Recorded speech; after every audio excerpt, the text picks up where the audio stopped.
샬롬. 오늘도 큐티의 자리에 나오신 여러분들 한 분 한 분을 주님의 이름으로 환영하고 축복합니다. 오늘 우리가 함께 나눠볼 큐티의 제목은 세상의 골리앗 앞에서입니다. 오늘 우리에게 주신 주님의 말씀은 사무엘상 17장 37절의 말씀입니다. 우리 함께 한 목소리로 읽어보겠습니다. 또 가로되 여호와께서 나를 사자의 발톱과 곰의 발톱에서 건져내셨은즉 나를 이 블레셋 사람의 손에서도 건져내시리라.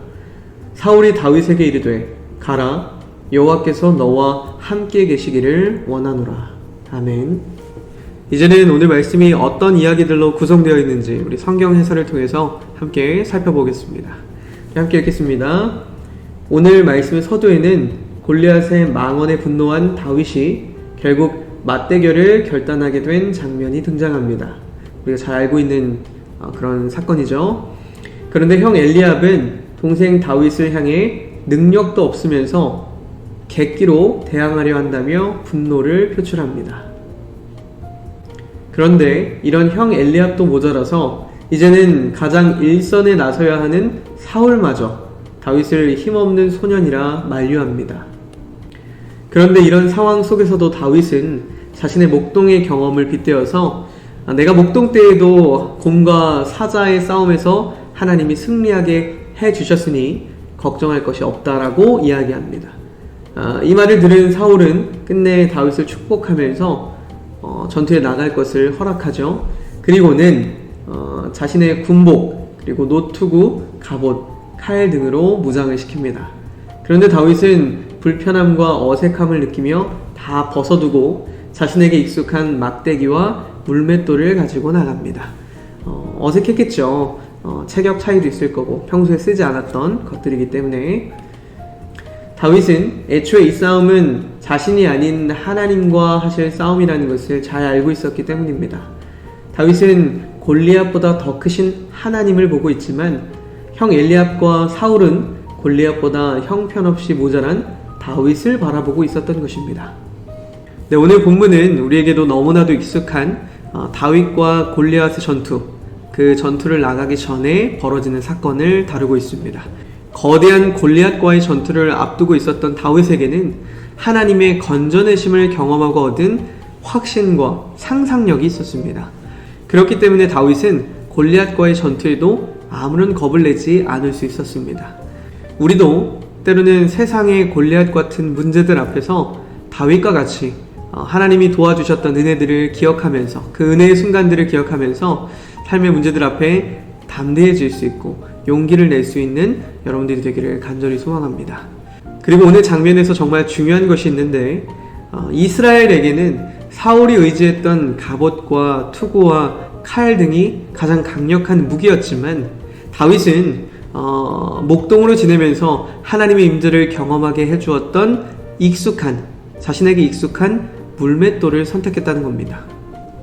우리가 성공 경험을 우리가 공식화하고 모방하는 곳에는 하나님은 어느덧 사라지고 방법만 남을 수밖에 없습니다.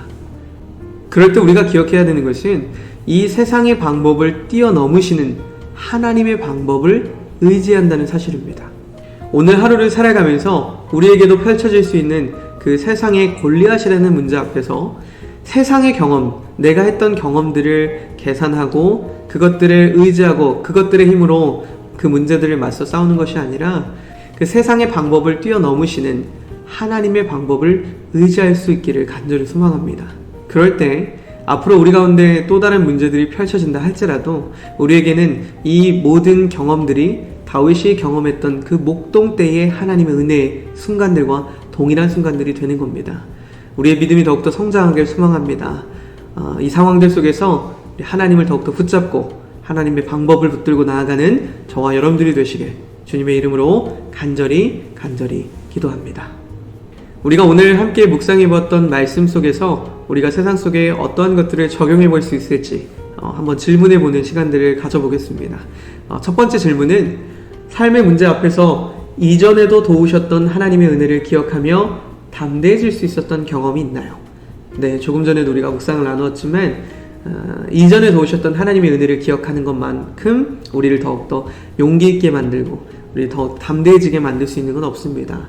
여러분들 은혜의 기억의 순간들이 있다면 함께 나눠보는 시간이 되길 소망합니다. 자, 2번. 그렇다면 반대로 하나님의 도우심보다 세상의 방법으로 성공했던 경험들을 더 의지했던 순간들이 있나요? 네, 오늘도 우리가 다양한 질문들을 통해서 우리가 삶에 적용해 볼 수 있는 것들을 한번 나눠 보았는데요. 저는 특별히 이런 질문을 한번 던져보고 싶었습니다. 그렇다면 하나님의 은혜를 기억하는 것이 우리에게 주는 의미는? 자, 이렇게 한번 질문을 던져보겠습니다. 보내기. 자, 결과가 도착했는데요. 함께 살펴보겠습니다. 확인하기. 네, 말씀은 에베소서 2장 8절에서 9절까지의 말씀인데요. 네, 함께 읽어보겠습니다. 너희가 그 은혜를 인하여 믿음으로 말미암아 구원을 얻었나니 이것이 너희에게서 난 것이 아니요 하나님의 선물이라. 행위에서 난 것이 아니니 이는 누구든지 자랑치 못하게 함이니라. 아멘. 자, 우리가 이런 질문을 던져봤는데요. 생명의 말씀 함께 읽어보겠습니다. 하나님의 은혜를 기억하는 것은 우리에게 깊은 의미를 지니고 있습니다. 어떤 의미일까요? 그것은 우리의 결정과 실패에도 불구하고 우리의 연약함이죠. 우리를 향한 그분의 무한한 사랑과 자비와 용서를 끊임없이 상기시키는 것입니다. 그분의 은혜를 기억할 때 우리의 마음은 감사와 겸손으로 가득 차게 되고 우리는 그토록 풍성한 축복을 받을 자격이 없음을 깨닫게 됩니다. 그렇지, 우리가 자격이 없죠. 우리가 무슨 자격이 있어서 하나님의 은혜를 누리고 있는 것이 아니니까 그것을 깨닫게 해준다는 것 같아요. 또한 하나님의 은혜는 우리를 지탱하고 힘을 주기에 충분하다는 것을 상기시켜주므로 특히 어려운 시기에 희망과 용기의 원천이 됩니다.